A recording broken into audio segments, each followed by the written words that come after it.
Good afternoon, everybody. I'm Lauren Haynes. I'm the curator of contemporary art here at Crystal Bridges. Thank you for joining us for this really exciting gallery talk. Leonardo Giroux is here. As we can all hear and see, we are in the midst of an installation right now. I feel like this is probably one of our first talks where we're actually having live art making happening. Yeah. So thanks so much for that. So let's just start. Yeah, go ahead. Questions? Go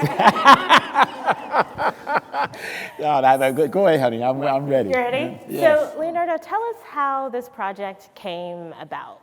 Well, the project came about, there are two things that actually happened to sort of get this going.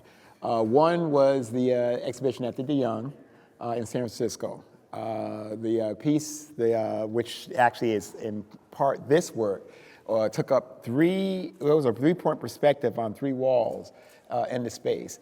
The idea really was to challenge the sort of art-going public, particular to that museum, the De Young.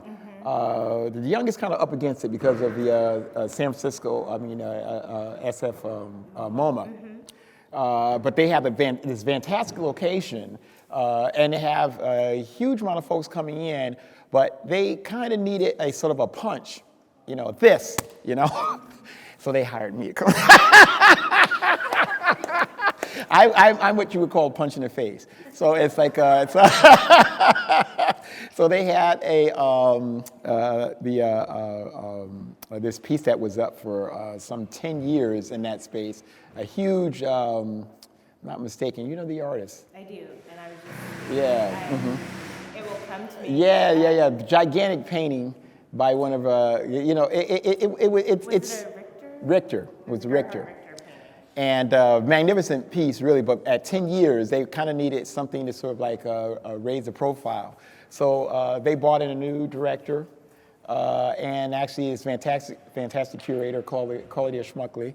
And they asked her, how should we deal with sort of livening up the lobby, which is really, I thought at the 3-point perspective, but the Richter only took on the center wall in the space.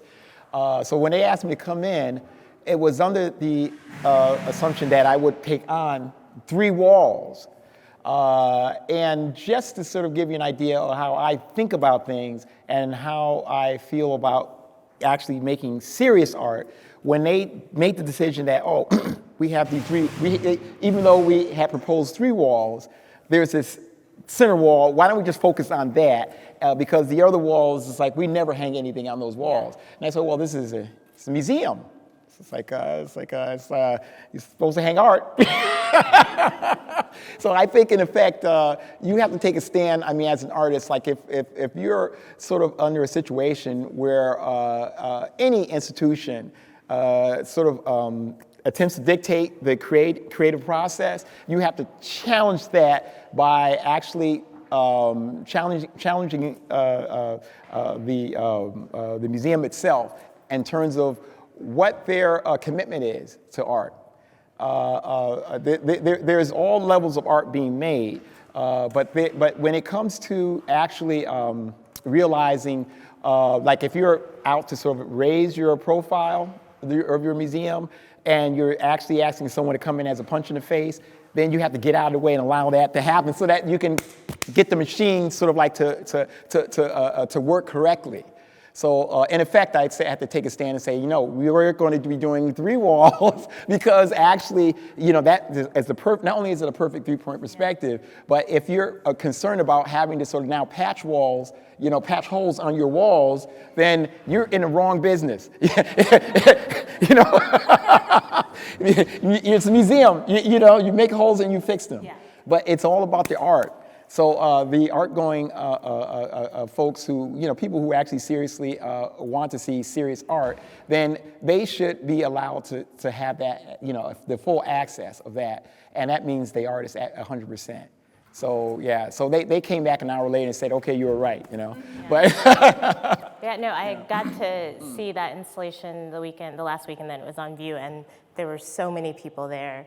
obviously in this space, but really just spending so much time looking at your work and getting close as they could to the pieces. And really, what I loved most about the fact that it was on the 3 walls is the 2 side walls have sort of windows into the galleries at the De Young. So if you're walking around the galleries, you have this really amazing view into this atrium lobby space. So you could see the works from just perspectives that you weren't expecting. So that was what I really loved. And I think that's something that across the board, I enjoy about your work, that there are so many unexpected elements.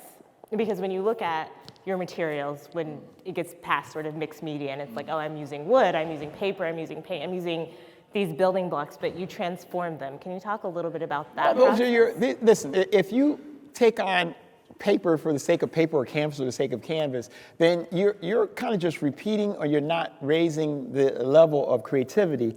You know, I think of when I'm drawing, I can actually draw with wood. I can draw with whatever material that comes to, you know, I can put my hands on.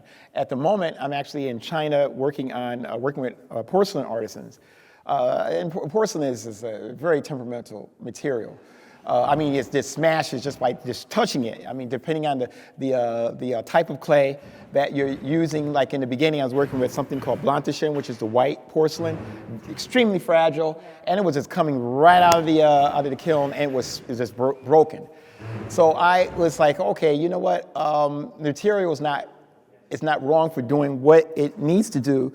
You have to now adjust your thinking and how you're realizing all of this in order to sort of incorporate what's happening naturally, you know? So materials are alive. They actually, my reasoning for not labeling these things is that we all should have access to what's happening in front of us.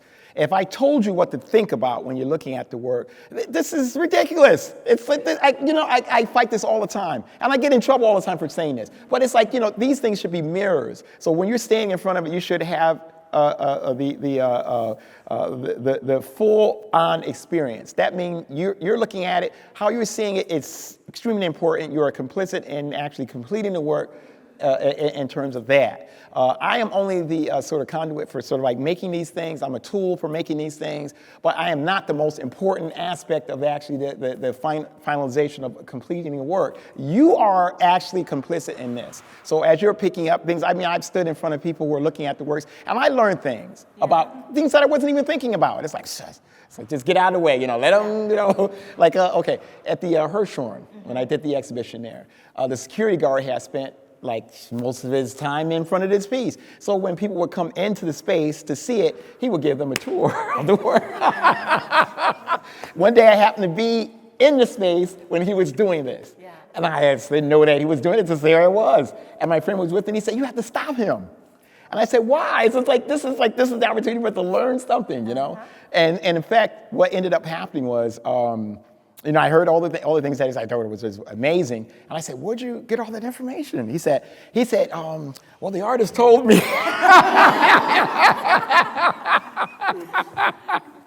Which gives you some indication of how we're all perceiving and how we take on this whole, importance of the artist, and then the artist becomes, in fact, self-important. And this does, in fact, get in the way of moving things along. Things should be, challenged, and things should be pushed along so that we can reach the next level, but collectively, not as just individuals, but we should get there as a collective. So that means that, like, if I tell you that you're an important part of the completion of the work, then in fact, you should actually now, you can chime in. You can say, like, okay, I'm seeing this, I'm realizing this, I feel this way about it, or I don't feel any way about it. Yeah. All these things are important, actually, in terms of just like how we get to the next place, So it is a spiritual journey, but it's not just my journey, but it's a collective journey. Yeah. So this is actually a philosophy class. This is not an art. Yeah. How did you get your start as an artist? Well, I think you're born an artist or born an addict, because my mother used to try to beat the daylights out of me to get me to stop, but she couldn't get it done. And she was a force of nature. And the fact that if you're growing up in the hood, it's like this is not something that you can even wrap your head around the fact that you're drawing and there's something wrong with you. If you're doing this and it's like it's getting in the way of your lessons and like you need to sort of start thinking about what your future's going to look like. And all that stopped when I started bringing money in. I started exhibiting when I was like 13. So from that point, it was like, gravy train, So it's amazing how all that can be flipped. And then at 13, I started exhibiting, and then... what were you exhibiting then? At that time, I was, believe it or not, making copies of sort of like Norman Rockwell paintings and Maxwell Parrish, and like following a lot of these illustrators like the Wildes, because I thought that was what art was. And then I saw Jackson Pollock's work, really in a black and white, book in the library. And if you can imagine, even in black and white, Jackson Pollock's an impactful artist. And it completely changed my trajectory. I stopped doing that type of work. And around that very same time, DC Comics, Marvel Comics, and Heavy Metal Magazine came after me to work with them. And I had to make a decision on whether I was going to go into the fine arts and go to school or actually work in what they call bullpens for these comic book folks. And as I was telling the kids earlier, there was a fighting match between the two comic book dudes. They were like, hey, you should come work with us. And then DC was like, oh, come work with us because we're better because look, we have this Superman movie out, which was that Christopher Reeve movie back in '77. And it was like, I was like, oh, I decided, I'm gonna go to school and be a punk, And back then, you wasn't making any money as a fine artist. It just wasn't there. And so the commitment to actually make serious art had everything to do with what I had seen in Jackson Pollock's work. And and then around that very same time, 1980, the Picasso exhibition came to MoMA, and then it just kicked into high gear. It was almost like, wow, it's like this is what I have to do. Yeah. And I was in it, but now it's really that's, you have to sort of orchestrate things so your life actually, it's what it's about. I've never been married. I have no kids. I love both, but I don't own any of them. But in the end, it's been this sort of commitment, and then you wake up like 50-something years later, and it's like here you are, this full-blown, committed adult to what is your life exactly. Well, actually, I get up in the morning, and I make things. I rotate 7 works at the same time so I don't fall into slumps, so that it's like, 7 crying babies, so you're like taking care of like all these kids that, and it keeps you going, so, and also, it's also fulfilling life in terms of actually broadening your scope and your situation in the world, because of art, I travel all the time. Probably will be getting a studio in China probably next year because it's like another world there, man. It's like, it's something else. So I need to put my body there so that I can receive your body's really a receiver for information. It's an antenna, right? So all you need to do is, you plant yourself someplace without you asking, you're going to start picking up all of this information that's there in that particular place. So I need to put my body there so I can, how you say, we don't say steal, we say receive the information. It can come to you, yes. So I did the very same thing in Brazil, Greece, and Peru. And China it's just the next place where it's kind of like, okay, what can happen so porcelain's been happening in China so far. So. Yeah. And do you have like a final vision of what that will look like with the porcelain, or do you just try to sort of... I'm on the second, now I'm on my kind of like almost, I've been going to China now for 3 years. Only last, 4 weeks ago, I was in China, and it was really like 5 weeks of making or trying to figure out how to get this. Hit 5 different provinces. China is like really massive in terms of what you can get out of each province. Is the land is different. We got different clays in different provinces. So when I started with Blandischen, that was like the very fragile clay. Then I moved on to Jingdezhen, which has a much heavier clay, and they have 20-foot tall kilns, and I make big work. So it was like, okay, I'm gonna make my home here. So, So it's been kind of an interesting sojourn, but in the end, right now I'm going to plant myself there and let's see what comes out of it, you know? Yeah. You said, and it's true, as we can sort of see, that you make big work, and scale is very important. I'm trying to make small works, and this work actually is a big work that's made up of small works. So, so it's a bit of a compromise because there have been people who come through and they've seen this piece, and they go and say, "Can I have that?" You know, that, yeah. You know, it's a real remnant. You know, and it's this is also an interesting part about like how, in microcosm, like these things, they're worlds within worlds. Mm-hmm. So you can have something that's that big, but within that, you know, like there's a whole other structure that could be composed or recomposed to become something else. This is a good example of that because it's a massive piece, but it's really made of all these different atoms, you know? Yeah. And so something like, what was that, the De Young, and then as it came down and now you were looking at it in pieces again, did you have a plan? No. Okay. No. I mean, I think that you have to sort of, as I would say, you receive the information, what your surroundings are. So I had to come in, feel out, even though I'm yapping all the time. No, I'm actually picking up on, how all these things come together, how that light hits that, why this had to be here. That wasn't figured into, the piece, but all of a sudden got this explosion.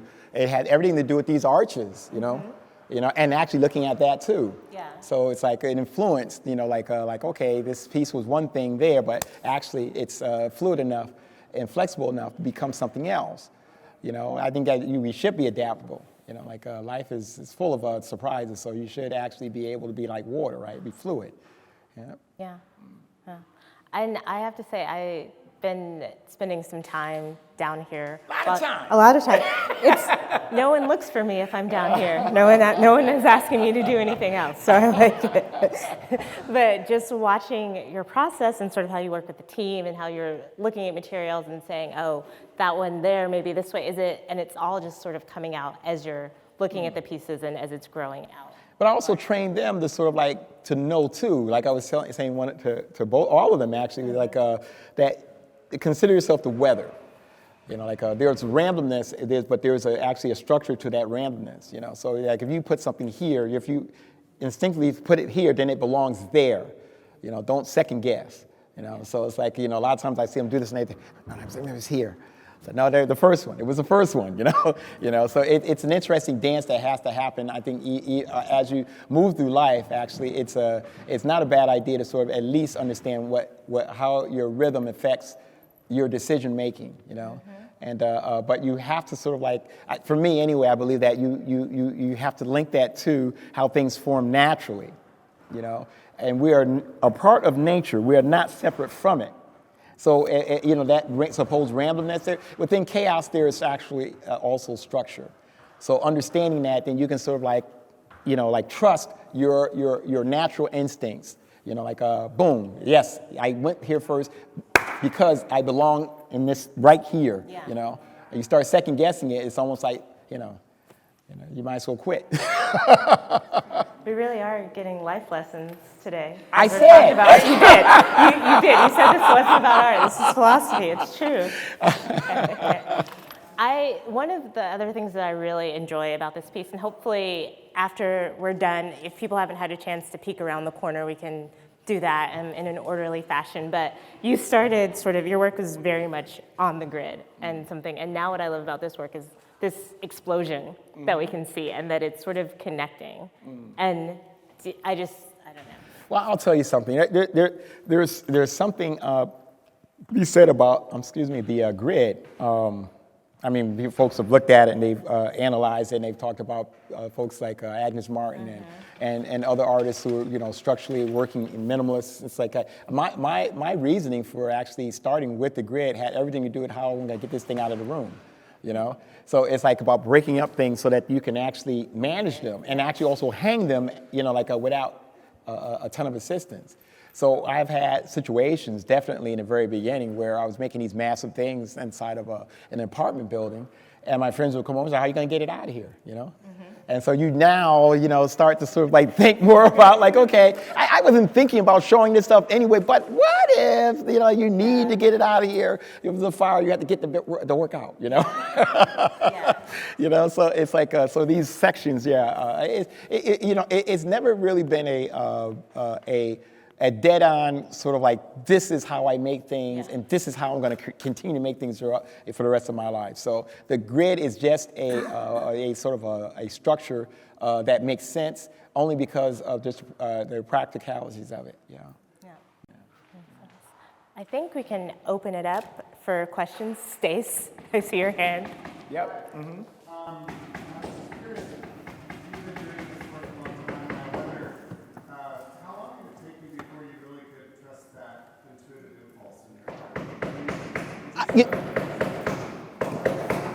Did I start that way? No, actually, the fact that I have been challenged early on. I mean, interesting enough, a lot of my friends, they tend to sort of like read their press stuff, critics who talk about their works or whatever, and then they start to second guess. They start to take on someone else's journey rather than trusting their own instincts. And for me, my beginnings were, I started when I was a child, and even started exhibiting, and then had two different, like we had Westport and we had Bridgeport, and they would fight over who discovered Leonardo, as though I was a landmass. Yeah. So at that point, you really have to get it together, understand what's going on here. It wasn't so much about, their bickering back and forth, but it was more about actually who am I in all this, You start to sort of like at a very young age start to form a philosophy on like that has more to do with life, not necessarily so much about the superficial aspects of who you appear to be, This can be easily manipulated, So once you sort of get that figured out, and I probably figured it out when I was more or less 16-ish, I mean, if you have like Marvel Comics and DC, doing the very same thing, then you have to know what you're here for, right? So that started very early. And this is not a sleight of hand. This is something that we can all arrive at that, but you actually have to take the time to do it. Most of us are too busy with our 9-to-5s that we don't have enough time to think about, these are important issues actually, because we're here for such a short amount of time. And it's not a bad idea to actually grab a chunk of that time for you. You know what I'm saying? Yeah. Earlier, when you were talking to the kids, you said that sort of your favorite part of the job was the freedom, and that you didn't call it a job. You said you haven't had a job in like 30 years, but I haven't seen a man in a long time. 36 going on 37 years. But this is your job, being an artist. It ain't a job. It's not a job. What is it then? It's just living, baby. Yeah. It's just living, man. I'm just like, I mean, I haven't had the kind of, like even working with different galleries. Mm-hmm. You don't allow their trajectory to sort of invade upon, you get them to respect what it is you're doing without being this kind of oppressive sort of like, being into the know. You just, for what you are and how you behave, you sort of, they start to actually sort of fall in place in terms of, in response to how you're behaving and how you're getting things done. They've all made adjustments, but I haven't necessarily had to make any adjustments, and I continue to sort of bend things in ways that are kind of like, because I haven't figured it all out. It's just that as I'm moving along, I'm still shaping this thing. So I'm still sculpting, right? Mm-hmm. And you're sculpting a life. So it's like, okay, like if I find myself in China all of a sudden, that was all of a sudden I found myself there. It wasn't like it was so planned. I went there to do an install, and then it was like, whoa, it's like China was not on my radar, but there I was. And it's like now I'm talking about having a space there. So this is like life affecting, your trajectory, Yeah. So it's not a job. It's just you're moving along and allowing like the weather to sort of behave like how it's supposed to behave, and then you're making adjustments to it. Mm-hmm. Yeah. Okay. Other questions? Mm-hmm. I'm sorry, say that again now? Have you viewed it from out in the lawn? I haven't. We haven't gotten out that far yet. I try to see it in my mind's eye, and I lean back as far as I can on that. And that was one of the concerns. But I knew, like my assistant was saying, like, oh, it's that space you can't really get. Now, this is before he came. I had already been here. So he was saying, yeah, it's only about that much space to get back from the piece. And it's like, and I said, like he was like, I said, well, I'm going to do this, like maybe have an action that's doing it. He said, well, you're not going to be able to, the person's going to be right on top of it. And I was like, okay, we'll see, Yeah. But the space actually allows that because you actually became the space, like I made adjustments, like your body actually starts to become, mold itself around what's going on, and you make it so that the frequency reads correctly, like when you're looking at it, you don't run into it. And actually you can get far enough from it, or actually as you're close enough to it, you're still affected by it, not me as the artist, but you as the viewer. Because like I was saying before, you need to sort of have, there should be a trade-off between all parties, So yeah, it's all these things are doable. This is definitely a good example of that. Yeah, it's a massive monstrosity, in terms of like, what I'm saying? Yeah. Other questions? Can you, I have another one. You got a sorry, question? yeah, question. Can you talk a little bit about the speed at which you work and sort of how quickly, because you started this, it's 1:30, so you started this 1:30 yesterday, you worked until 9, and then you got here at 8 this morning, but taking breaks for meals, but it's come together, and I will admit, I was very nervous. I know Leonardo, I know the work, I know he is very focused, but I was like, a day and a half, I don't know.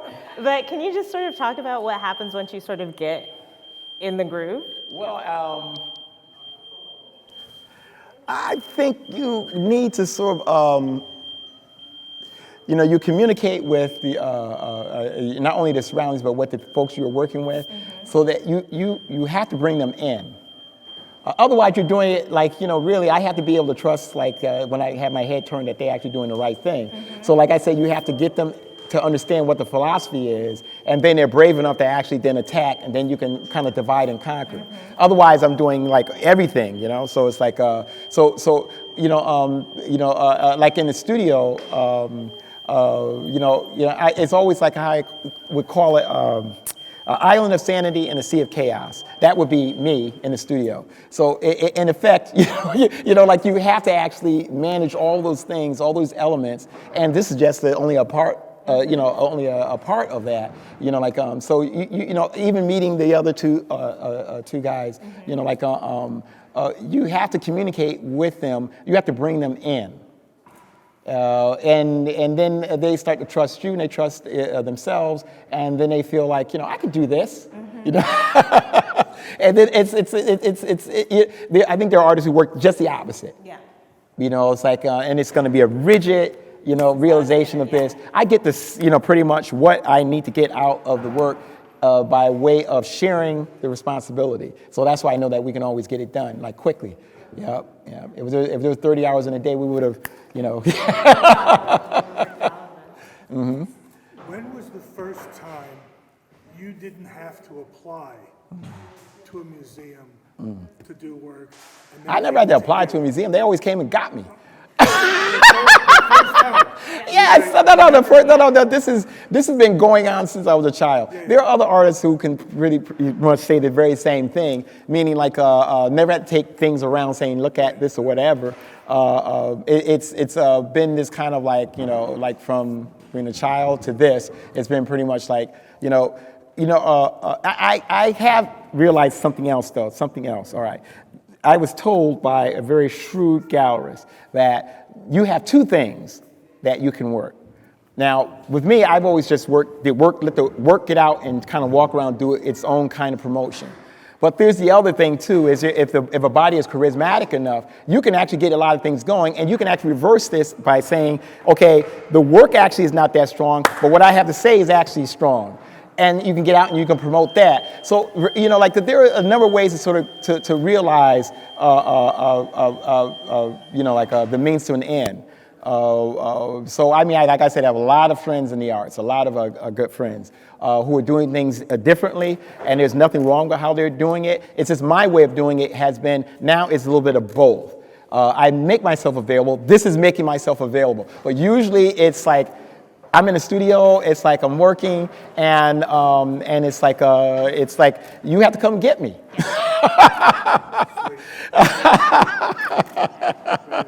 No, we're incredibly lucky to come and do this for us. It's absolutely Spend some time here. my pleasure, my pleasure. Hopefully I'll come back. Yeah. You know, yeah. Always. Open invitation. Are there any last questions? If not, I want to thank you, Leo. Thank you all for coming, and please come back and see the work when it's actually completed. Yeah. Yeah, and make your own Leonardo.